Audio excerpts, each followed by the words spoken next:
प्रिय विद्यार्थियों, समाजशास्त्र के बीए पार्ट फर्स्ट के प्रथम प्रश्न पत्र में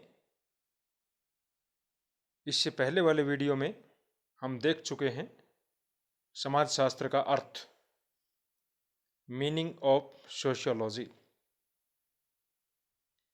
आज हम देखेंगे भारत में समाजशास्त्र का विकास, development of sociology in India.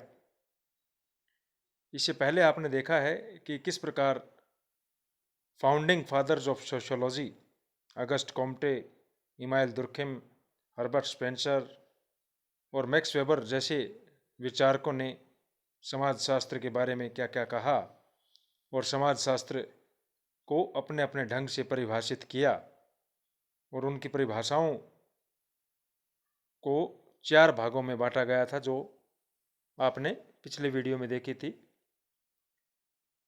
आज देखते हैं कि भारतवर्ष में समाजशास्त्र किस प्रकार से पनपा और समाजशास्त्र का जन्म विधिवत रूप से और औपचारिक रूप से होने से पूर्व प्राचीन भारतीय समाज में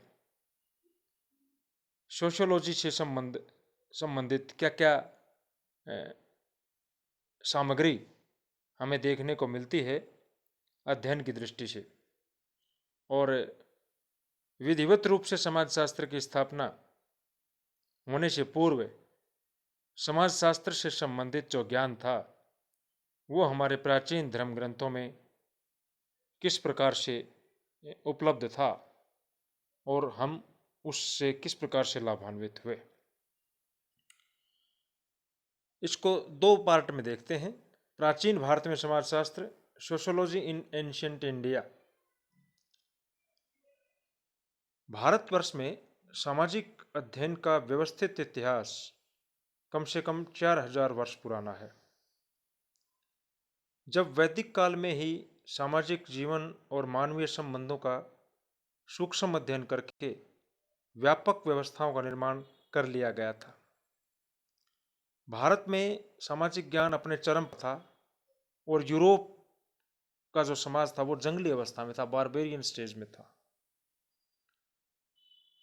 इस कालखंड में व्यक्ति के व्यवहारों और सामाजिक संबंधों के रूप का निर्धारण नहीं किया गया, बल्कि इसके साथ साथ वर्णाश्रम व्यवस्था, कर्म और पुनर्जन्म का सिद्धांत, संयुक्त परिवार व्यवस्था, ग्रामीण समाज में गणतंत्र व्यवस्था और विभिन्न वर्गों के अधिकारों आदि की भी एक व्यापक विवेचना करके समाज को संगठित बनाने की दिशा में बहुत कुछ कर लिया गया था। इस कालखंड में, वैदिक कालीन सभ्यता में, प्राचीन भारतवर्ष में वैदिक परंपरा को अधिक स्पष्ट करने के लिए उपनिषद की रचना की गई थी। आध्यात्मिक दर्शन और पारलौकिकता को आधार मानकर व्यक्ति के कर्तव्यों का निर्धारण किया गया था। और समाजशास्त्रीय इतिहास का यह एक बौद्धिक काल था जिसमें मानव जीवन के महत्वपूर्ण लक्ष्य सुनिश्चित कर लिए गए थे। यानी प्राचीन भारत की सभ्यता को, खास करके वैदिक कालीन इतिहास को जब हम देखते हैं तो उसको स्वर्ण युग के नाम से हम जानते हैं। तभी भारत को विश्वगुरु की संज्ञा भी उस समय कुछ विद्वान देते थे। आज भी हम मानते हैं कि कभी भारत विश्वगुरु होता था। ईसा के लगभग 270 वर्ष पूर्व मौर्य युग में कौटिल्य ने सामाजिक व्यवस्था में व्यापक परिवर्तन लाने के लिए प्रयास किए थे, जिसका उल्लेख उनके विश्वविख्यात ग्रंथ अर्थशास्त्र में मिलता है। कौटिल्य का अर्थशास्त्र विख्यात है। कौटिल्य को चाणक्य भी कहते हैं। मनुस्मृति एक सुदृढ़ आधार है अर्थशास्त्र के अतिरिक्त, जिसके द्वारा भारतीय समाज के भावी स्वरूप का निर्धारण हुआ। तो इस कालखंड में क्या देखा हमने? वैदिक कालीन जो समाज था, सामाजिक व्यवस्था थी, प्राचीन परंपराएं थी, मानवीय जीवन मूल्य थे, मानव जीवन के लक्ष्य थे, उसके बारे में विभिन्न विचार जो है ईसा पूर्व युग में विद्यमान थे। और एक उच्च कोटि का सामाजिक ज्ञान हम कह सकते हैं कि हमारे समक्ष था, वेदों के रूप में, उपनिषदों के रूप में, ब्राह्मण ग्रंथ के रूप में, स्मृति ग्रंथों के रूप में। और उसके अंदर ये दो एग्जाम्पल आपको दिए गए हैं, कौटिल्य का अर्थशास्त्र और मनुस्मृति। यद्यपि आज अधिकांश सामाजिक विचारक मनुस्मृति को एक प्रतिक्रियावादी और पक्षपातपूर्ण रचना मानते हैं। तो मनुस्मृति का बहुत ज़्यादा विरोध हुआ था कालांतर में, और मनुस्मृति को एक प्रतिक्रियावादी रचना मानते हैं। उसके अंदर कुछ ऐसे प्रावधान थे जिनको लेकर के प्रवृत्ति विचारकों में, विद्वानों में ने आपत्ति दर्ज कराई थी। किंतु समाजशास्त्र के एक विद्यार्थी के नाते हमारा उद्देश्य किसी भी ग्रंथ के गुण दोष को अधिक ध्यान में न देख करके मात्र यह देखना होता है कि इसके अंतर्गत सामाजिक व्यवस्था को किस प्रकार देखने का प्रयास हुआ है। यानी कोई भी पुस्तक जो होती है वो संपूर्ण नहीं होती, आलोचनात्मक मूल्यांकन हर ग्रंथ का होता है। तो मनुस्मृति के बारे में भी हम एक as a student of sociology, समाजशास्त्र के विद्यार्थी के रूप में ये देखेंगे कि इसके अंदर तत्कालीन सामाजिक व्यवस्था के बारे में क्या क्या विचार प्रकट किए गए हैं मनु के द्वारा। समाजशास्त्रीय रूप से इस ग्रंथ में समाज, व्यक्ति, वर्ण, आश्रम, जाति, संस्कार, विवाह, परिवार, राज व्यवस्था, न्याय, धर्म आदि विषयों के ऊपर विस्तृत विवेचना की गई है। इसके अतिरिक्त रामायण, महाभारत और गीता में भी हमें प्राचीन भारतीय सामाजिक व्यवस्था के दर्शन होते हैं। तो ये हमारा बेस था, भारतीय सामाजिक व्यवस्था का आधार था, फाउंडेशंस थे।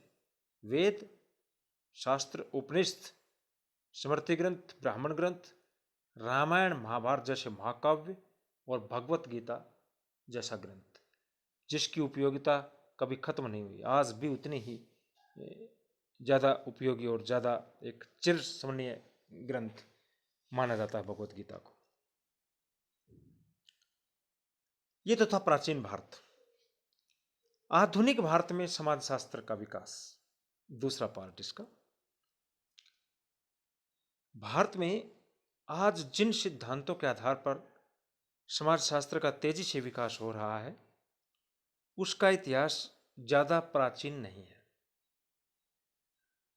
यूरोप में यद्यपि 19वीं शताब्दी के उत्तरार्ध में ही मॉडर्न सोशियोलॉजी की नींव पड़ चुकी थी, लेकिन 20वीं शताब्दी के आरंभ तक कोई ऐसा विज्ञान विकसित नहीं हो पाया था जो संपूर्ण समाज का वैज्ञानिक आधार पर सिलसिलेवार अध्ययन करता हो। 20वीं शताब्दी के प्रारंभ तक कोई ऐसा स्पेसिफिक सब्जेक्ट विकसित नहीं हो पाया। पश्चिम में समाजशास्त्र का विकास होने के साथ ही अनेक भारतीय विद्वानों का ध्यान भी समाजशास्त्र की तरफ आकर्षित होना प्रारंभ हुआ। इसके परिणाम स्वरूप स्वतंत्रता प्राप्ति से पूर्व तक भारत में संपूर्ण समाजशास्त्रीय अध्ययन प्रमुखतः इंग्लैंड में प्रतिपादित सैद्धांतिक विचारधारा से ही प्रभावित रहे। इसको फिर से सुनिए। जो स्पेसिफिक विज्ञान के अभाव में स्वतंत्रता प्राप्ति से पूर्व तक भारतवर्ष में संपूर्ण समाजशास्त्रीय जो परंपरा है वो मुख्य रूप से इंग्लैंड से प्रभावित है। जो इंग्लैंड के अंदर जो थ्योरेटिकल फ्रेमवर्क हुआ, सैद्धांतिक विचारधारा डेवलप हुई इंग्लैंड में, उससे प्रभावित। स्वाभाविक भी था ये, क्योंकि भारतवर्ष पर अंग्रेजों का शासन था। तो नेचुरली जो इंग्लैंड के अंदर जो चीजें थी उनको ही भारतवर्ष में फॉलो किया जाता था। तो समाजशास्त्र सैद्धांतिक विचारधारा जो प्रारंभिक थी उस समय इंग्लैंड से प्रभावित थी, और इंग्लैंड के अंदर जो सैद्धांतिक विचारधारा पनपी थी उससे भारतवर्ष का समाजशास्त्रीय चिंतन प्रभावित रहा। स्वतंत्रता के पश्चात भारतवर्ष में समाजशास्त्र का अध्ययन अध्यापन अमेरिका की समाजशास्त्रीय परंपरा से प्रभावित होने लगा।